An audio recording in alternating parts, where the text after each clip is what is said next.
दोस्तों, एक बार फिर से स्वागत है आपके अपने इस चैनल में। और आज हम बात करेंगे मौर्य साम्राज्य के जो प्रमुख साहित्यिक स्रोत हैं उनके बारे में।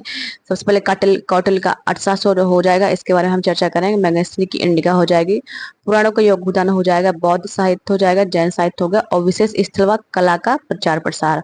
और अगर आप बीपीएससी तैयारी 4.0 की तैयारी कर रहे हैं तो बिल्कुल ये उसी पर्पज से ये वीडियो बनाई गई है, तो वीडियो को लास्ट तक जरूर देखिएगा। और मैंने यहाँ पे जितने भी पॉइंट उठाए हुए हैं सारे इंपॉर्टेंट है एग्जाम की दृष्टि से। तो चलिए वीडियो को ना देरी किए स्टार्ट करते हैं। सबसे पहले देखते हैं हम क्या कौटिल्य का अर्थशास्त्र। ठीक है, तो इसके लेखक कौन थे आपको पता ही चल गया। कौटिल्य को और किस नाम से जानते हैं हम? विष्णुगुप्त बोलते हैं। क्या बोलते हैं? विष्णुगुप्त बोलते हैं। और क्या बोलते हैं हम? चाणक्य बोलते हैं। तो ये सब किसके हो गए? कौटिल्य या चाणक्य या विष्णुगुप्त के हमारे उपनाम हो गए। और ये क्या थे? देखिए, ये चंद्रगुप्त मौर्य के क्या थे?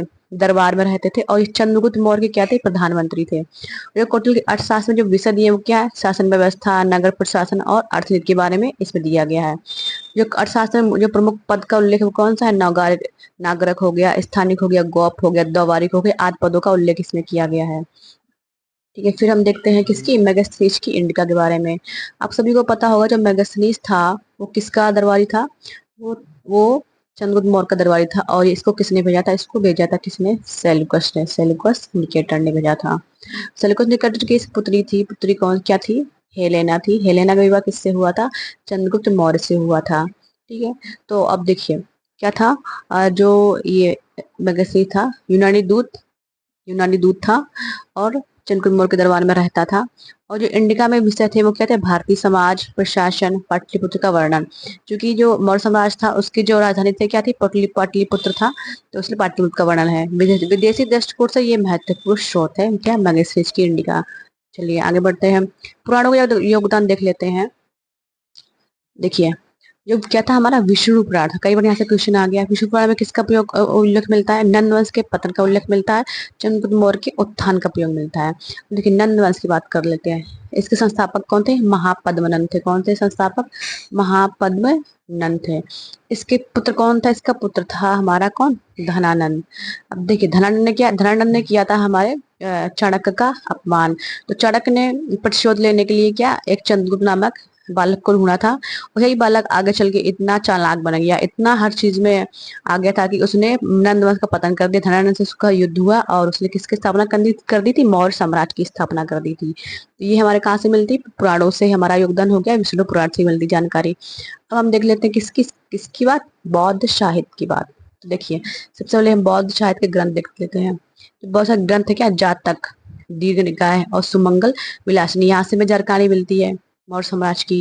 अब यहाँ पे देखिए, जातक कथा से काफी बार क्वेश्चन आ जाता है कि जातक कथा ऐसे बोले कि जातक कथाएं किससे संबंधित है? तो जातक कथाएं हमारे बौद्ध धर्म से संबंधित है। ठीक है, और देखिए जातक कथा में क्या क्या वर्णन, मतलब जो बौद्ध साहित्य से वर्णन क्या मिलता है? मौर्यकालीन समाज का वर्णन मिलता है, अशोक की धर्म नीतियों का वर्णन मिलता है, अशोक द्वारा बौद्ध धर्म का प्रचार प्रसार का वर्णन मिलता है।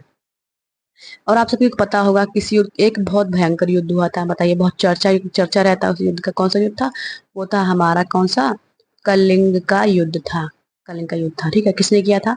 अशोक द्वारा हुआ था। किसके द्वारा? अशोक द्वारा। और इसी जो युद्ध के बाद अशोक ने कौन सा धर्म अपनाया था?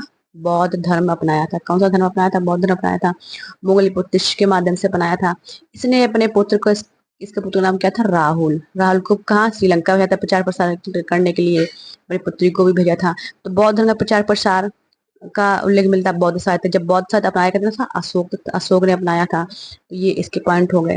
चलिए आगे बढ़ते हैं। फिर हम देखते हैं क्या? जैन साहित्य यानी जैन धर्म। इसमें इसकी देखिए प्रमुख पुस्तक कौन कौन सी है? परिषद पर्व किसकी? हेमचंद की। चंद्रगुप्त मौर्य का जैन धर्म स्वीकार करने का वर्णन मिलता है। कल्पसूत्र भद्रबाहु की मौर्य इतिहास का वर्णन मिलता है। चंद्रगुप्त का कर्नाटक प्रवास मिलता है। देखिए क्या हुआ था जब पड़ा था, क्या अकाल पड़ा था, तो चंद्रगुप्त कहाँ चले गए थे? चले गए थे कर्नाटक। और कर्नाटक में एक क्या जगह? श्रवण बेल गोला। वहां पे क्या कहते हैं? चंद्रगुप्त मौर्य ने संलेखना विधि। कौन सी विधि? संलेखना विधि। चलिए लिख लेते हैं कौन सी विधि थी हमारी? संलेखना विधि। इसमें क्या होता है? व्यक्ति भूखा प्यासा रहता है, खाना वाना त्याग देता है, तो इसकी विधि से चंद्रगुप्त मौर्य ने अपने प्राण त्याग दिए थे। और चंद्रगुप्त ने कौन सा धर्म अपनाया था? जैन धर्म अपना लिया था। कौन सा धर्म अपनाया था? जैन धर्म हो गया। तो ये इससे हमारे जैन साहित्य में इम्पोर्टेंट हो गया। अब देख लेते हैं क्या? विशेष स्थल व कला का प्रसार। विशेष स्थल कौन से हो गया, संघोल पंजाब हो गया, देवनी मोर गुजरात हो गया। और संबंध क्या है, मथुरा व सारनाथ का कला स्तूप, सारनाथ कहाँ पे, बनारस या वाराणसी, वाराणसी में है यहाँ पे सारनाथ। यहाँ पे क्या मेरे अशोक के स्तूप है, अगर आप लोग अभी विजिट नहीं किए, नहीं घूमने की, जाकर देख लीजिएगा सारनाथ में। बुद्ध प्रतिमाओं की शैलियां भारत के बाहर तक पहुंचाएंगी, ये सबसे बड़ा काम किसने किया था, बौद्ध साहित्य का प्रचार प्रसार अशोक ने किया था।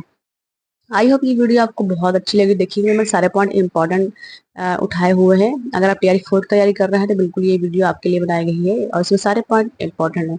चलिए मिलते हैं नेक्स्ट वीडियो में नेक्स्ट टॉपिक के साथ, आज के लिए बाय।